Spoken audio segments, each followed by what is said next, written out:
नाही ते चिनू म्हणू. त्यांचं काय? आता मुलगा घरात नाहीये म्हटल्यावर तू त्या दोघींचं कारण देणार मला? मी बोलते त्यांच्याशी. प्रेमाने समजावलं ना की त्या आनंदाने आदितीच्या रूम मध्ये राहायला तयार होतील. आता काय कारण आहे तुझ्याकडे सांग.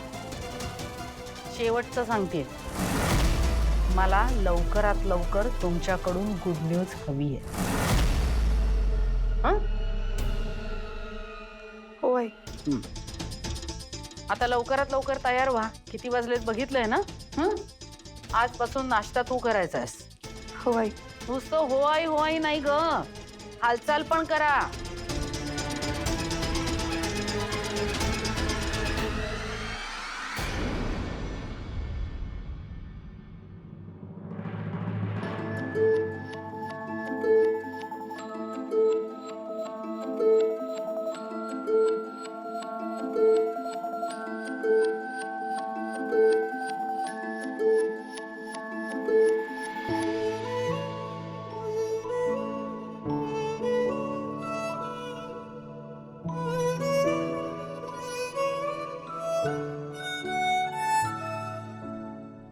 बाळा,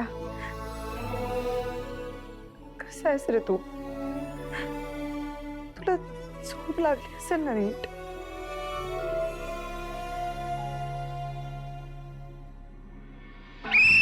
स्टार्ट वॉर्म अप.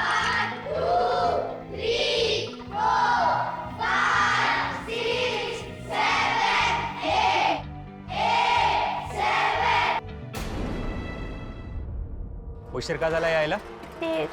मोठा राजकुमार लागून गेलास का तू? तुला बोलवायला पाठवावं लागतं का सारखं? सॉरी सर, पण तसं नाही होणार. नवीन ऍडमिशन वाटतं.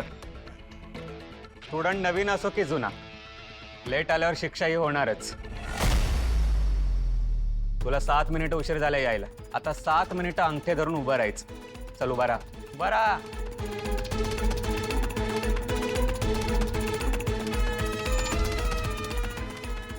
वाक खाली.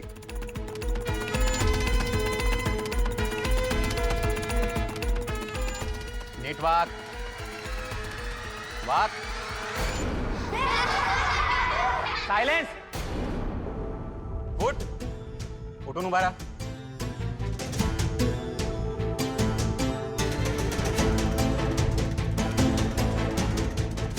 बघितलंस?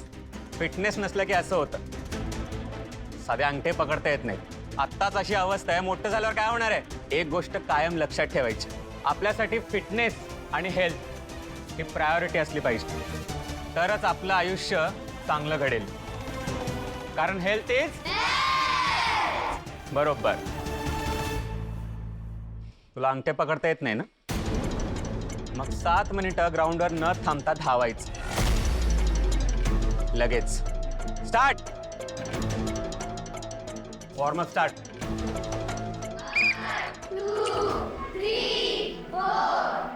5. अंगात दम नाही का? 5. Come on. 5.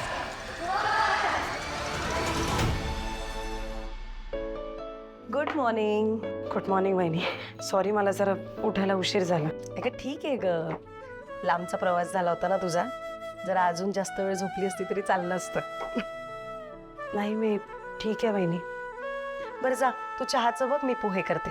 वहिनी, ते आईने ब्रेकफास्टचं आजपासून मला सांगितलं बघायला. बरं, तुला आल्या आल्या कामाला लावलं तर ठीक आहे. मी पोहे भिजवून देते आणि कांदाही कापून देते, मग पोहे कर. वहिनी, मी करते सगळं असं. अगं ठीक. तर मला सांग, बनीशी काही बोलणं झालं की नाही तुझं? कसा होता त्याचा पहिला दिवस? हे झालंय बोलणं वहिनी. म्हणजे मला फोन करायची खूप इच्छा झाली होती, पण नाही केलं मी. नाही, तिकडे फोन करायला अलाउड नाही आहे ना सारखं. म्हणलं आपल्यामुळे उगाच नियम नको मोडला असेल म्हणून. बरं केलंस. तुला बनीची खूप काळजी वाटत असेल ना? काळजी म्हणजे काय सांगू वहिनी, काल रात्रभर दचकून जाग येत होती मला. आम्हा दोघांना एकमेकांपासून लांब राहायची सवय नाहीये ना.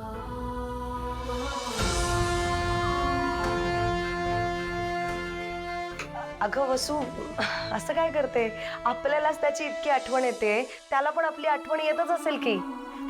मी काय म्हणते वसू, तुझा फोन झाला ना त्याच्याशी तर मला पण देशील हा? मलाही त्याच्याशी बोलायचं आहे ग. नक्की वहिनी, चल.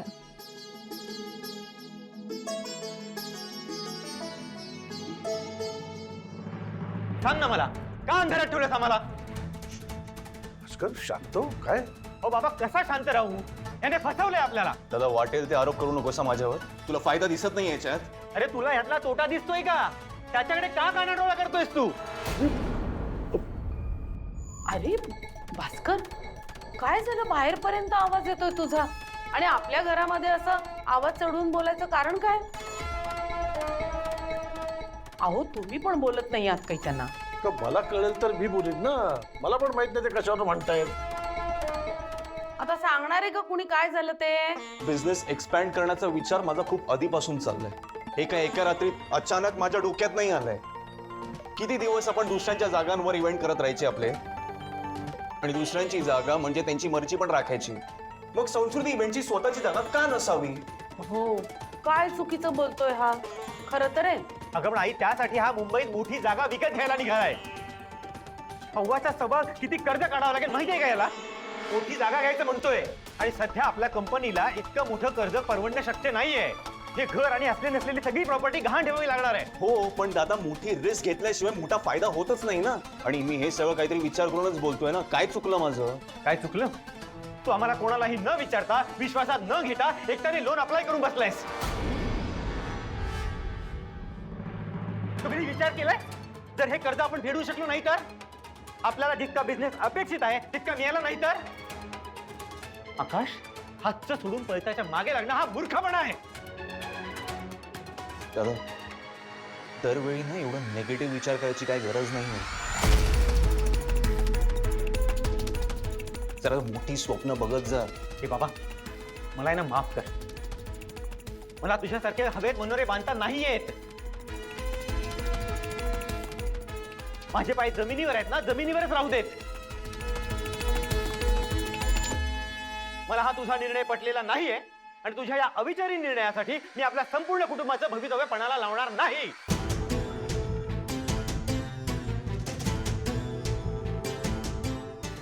अविचारी? हो, अविचारीच. आकाश, मला हे पटलेलं नाहीये, आणि मी कोणत्याही पेपरवर सही करणार नाही.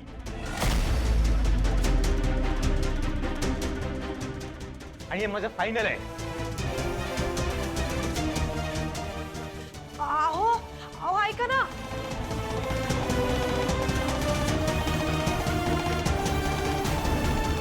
मी बोलते त्यांच्याशी, आलेच. अहो अहो चिडू नका ना, शांत व्हा. कसा शांत होऊ मी? सांग ना, कसा शांत होऊ? आकाश असं कसं करू शकतो? मला सांग, काय कमी आहे आपल्याला? सगळ्यांच्या सगळ्या गरजा भागवल्या जात आहेत ना. मग एकदा यश मिळायला लागलं ना की माणसाला हव्यास लागतो, आणि मग माणूस हावरट होत जातो. आकाशचं तसंच झालंय. काय बोलताय तुम्ही? आकाश भाऊजी आणि हावराट? अहो, तुमचं तुम्हाला तरी पटतंय? अवनी, पटण्याचा प्रश्नच नाहीये. आकाशराव, आकाश, आता काय तुम्हाला पण हेच वाटतंय का की मी अविचारीपणा करतोय? हा, मला झेपणार नाही तेवढ्या उड्या मारतोय? नाही, मला अक्कलच नाहीये ना, म्हणून मी बिझनेस इथपर्यंत आणलाय. मला अक्कलच नाहीये, म्हणून मी बिझनेस अजून वाढवण्याचा प्रयत्न करतोय. जरा थांबा, मला बोलू तरी द्या. आणि जरा हळू. हे बघा, तुम्ही सगळ्यात आधी शांत व्हा. सॉरी. आणि मला फक्त इतकंच माहिती आहे की तुमची इव्हेंट मॅनेजमेंटची कंपनी. ह्या व्यतिरिक्त मला तुमच्या कामाबद्दल काही माहीत नाही म्हणजे खरं तर आपलं तसं कधी बोलणं झालंच नाहीये. इतकी मोठी रिस्क घेण्याचा विचार करतोय आणि घरात कोणाला सांगितलं देखील नाही, म्हणजे तो घरातल्या सगळ्यांना गृहीत धरतोय. आणि हे मी लक्षात आणून दिलं तर माझं चुकलं. तू सांग ना, मी चुकतोय का? चुकतोय का मी? बरोबर. तू पण तुझ्या लाडक्या धीराचीच बाजू घेणार. अहो मी असं कुठे म्हणाले? माझं म्हणण्याचा तो अर्थ नव्हता. मग काय? तुम्ही आधी या, बसा बघू प्लीज.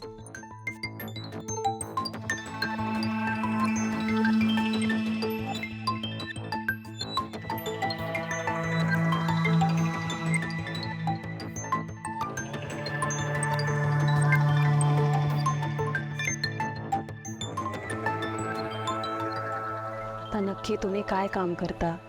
तुमचा बिझनेस काय सांगाल मला? संस्कृती इव्हेंट्स आपल्या कंपनीचं नाव. लग्न, उद्घाटन, अजून असे वेगवेगळे इव्हेंट्स आपण ऑर्गनाईज करतो. त्यातून आपण आपली संस्कृती जपतो. लोकांच्या आठवणीत राहतील ना असे मोमेंट्स त्यांच्याकरता क्रिएट करतो. हे सगळं करत असताना आपण वेगवेगळ्या प्रकारचे प्रयोग करतो आणि अजून प्रयोग करण्याचा स्कोप असतो. पण काय?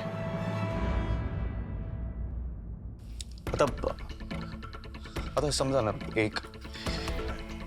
जर एक लग्न असेल, त्या लग्नाकरता आपल्याला एक व्हेन्यू रेंटवर घ्यावं लागतं. आता तो व्हेन्यू कसा असेल, काय असेल, त्यावर आपलं काहीच कंट्रोल नसतं. जो व्हेन्यू मिळेल त्यावर काम भागवावं लागतं. पण मग प्रॉब्लेम काय आहे यात? अहो प्रत्येक कामात तडजोडी असतेच ना. हो, पण त्याला काही लिमिट आहे की नाही? ते जे व्हेन्यूचे ओनर्स असतात ना, आमच्या कामामध्ये किती इंटरफेअर करतात तुम्हाला काही कल्पना नाही. मध्ये एका लग्नात वरातीची वेळ झाली होती आणि म्युझिक बंद करून टाकली. तर उशीर होतोय, घाई कर. एकदा तर एका व्हेन्यूमध्ये मधमाशाचं पोळं सापडले. अरे बापरे. एक्झॅक्टली. मग तुम्ही विचार करा ना, अशा सगळ्यामध्ये जर आपलं स्वतःचं एक व्हेन्यू असेल तर किती फायदा होईल. हो पण मग भास्कर भाऊजींच्या विरोधाचं कारण काय आहे? कारण तो तसाच आहे. कायम घाबरत डिसिजन घेत असतो. अवनी, मला माहिती आहे की मी आकाश इतका हुशार नाही आहे. मला नाही कोणते निर्णय घेता येत. मला नाही पुढे करता येत. पण याचा अर्थ असा नाही ना अवनी की मला काहीच कळत नाही. बिझनेसचा सगळा बॅकएंड मी सांभाळतो. साधा अकाउंटंट असलो तरी तेही काम तितकंच महत्वाचं आहे. आकाश क्लायंटला त्या मोठ्या कमिटमेंट देतो ना, तेव्हा त्या पूर्ण करण्यासाठी लागणारा पैसा मी जोडतो. मला हे सर्व माहित नाहीये का? माहिती आहे ना, तरी पण तू त्याची बाजू कशी घेतेस सांग मला. घरातल्या कोणालाच कळत नाहीये का आकाशच्या या इन्व्हेस्टमेंटमुळे फक्त चिनूमुनूचं नाही तर आपल्या संपूर्ण कुटुंबाचं, आदित्यचं सुद्धा भविष्य धोक्यात येऊ शकतं. अरे हे कर्ज फेडलं नाही ना तर रस्त्यावर येऊ आपण. हळू बोला ना. अरे काय हळू बोला? चुकीचं बोलतोय का मी? सांग मला, चुकीचं बोलतोय का? नाही, माझ्या डिसिजनमध्ये रिस्क आहे, प्रश्नच नाही. पण मग काय आयुष्यभर असं सेफ कामं करत राहायची? एका विशिष्ट वेळेनंतर जसं कुटुंब वाढतं तसं बिझनेस वाढायला नको का? दादासारखं फायनान्स कोणीही मॅनेज करू शकत नाही. पण त्याचा हे जे रिस्क न घेण्याचा स्वभाव आहे ना, तोच नेहमी आड येतो. कळतंय मला, पण तुम्ही म्हणताय ती रिस्क आत्ताच घेतली पाहिजे असं काही आहे का? अजून काही वर्ष नाही थांबता येणार? नाही म्हणजे तोपर्यंत भास्कर भाऊजींच्या मनाची तयारी पण होईल ना. वसुंधरा, हा आपल्या कंपनीचा ड्रीम प्रोजेक्ट आहे. मार्केट आता त्याच्या टॉप प्राइम मध्ये, आत्ता नाही तर कधी. हे बघा, आजपर्यंत तुम्ही आकाश भाऊजींना किती सपोर्ट करत आलात, वेळोवेळी सल्ले देत आलात. त्यांची आजही तीच अपेक्षा असेल ना. पण तुम्ही काय केलं तर त्यांच्यावर ओरडलात. काय वाटलं असेल त्यांना? धक्का बसला असेल त्यांना. अवनी अगं, पण इतकी मोठी रिस्क घेतोय तो. हो मला कळलं, पण तुम्ही हीच गोष्ट शांतपणे त्यांना समजावून सांगा. त्यांच्याशी नीट चर्चा करा. अहो पटतंय का तुम्हाला? आता जास्त विचार करू नका. डोकं शांत झालं की मग आकाश भाऊजींशी जाऊन बोला.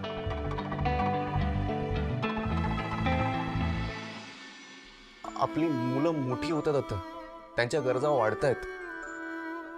उद्या जर आदित्य येऊन बोलले की मला परदेशात जायचं शिक्षणाला, तर आपण तिला काय सांगायचं? नाही आता नाही, काही वर्षाने ट्राय कर.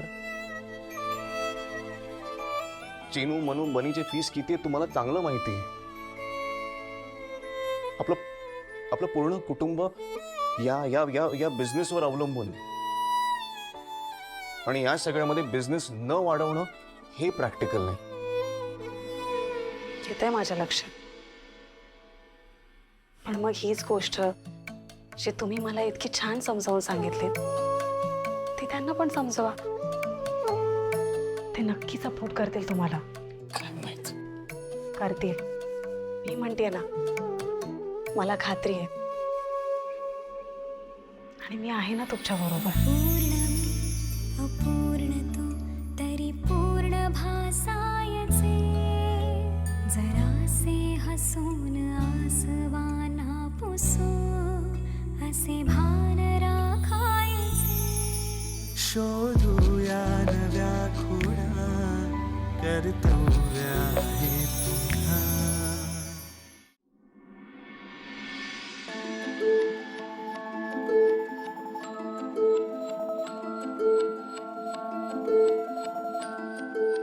झोपल्या मुली?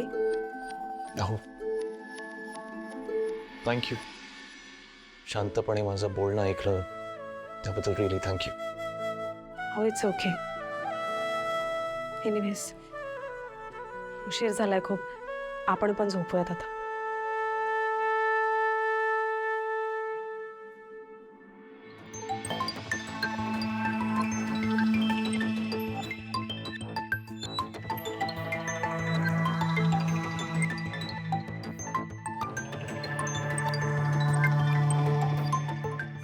वसुंधरा, तुम्ही खाली का झोपताय? वर झोपा ना. आता तर बनी पण नाहीये, तुम्हाला खूप एकटं वाटेल. नाही, नको. मी झोपते इथेच.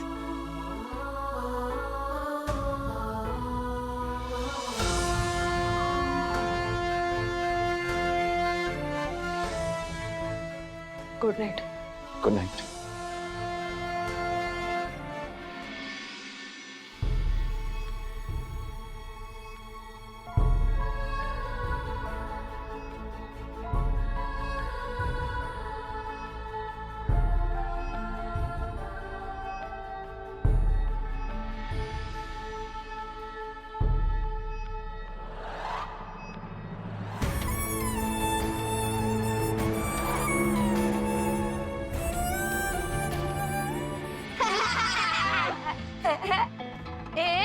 ट्राय कर, नीट ठेव. लाईन वर नाही येतो. ओ, तुला दिसलं का?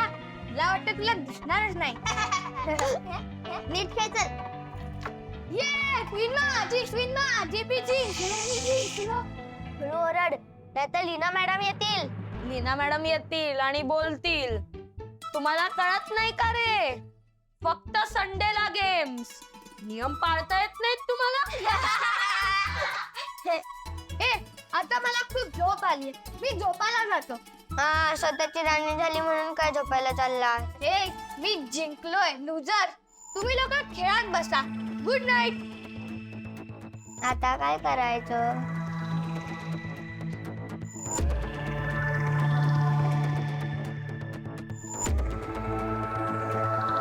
Single single खेळूया. तिघात काम होऊन जाईल. चालेल.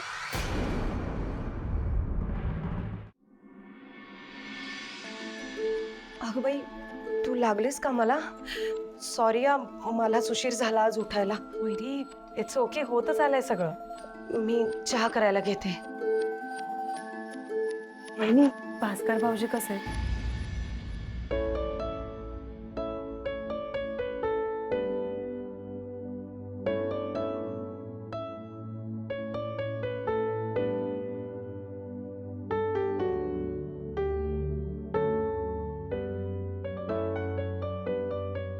रात्रभर अस्वस्थ होते ते. झोप नाही लागली त्यांना. मलाही झोप लागली नसेल ना. म्हणून काय सकाळ व्हायची राहते का? सवयीचं झालंय ग सगळं. यांच्या बोलण्याला या घरात अजिबात किंमत नाहीये. नाही वहिनी, असं नाहीये. म्हणजे भास्कर भाऊजींनी असं आकाशरावांना इतकं ओरडायला नको होतं. लहान भाऊ येते त्यांचे, जरा शांतपणे बोलले असते तरी चाललं असतं. मला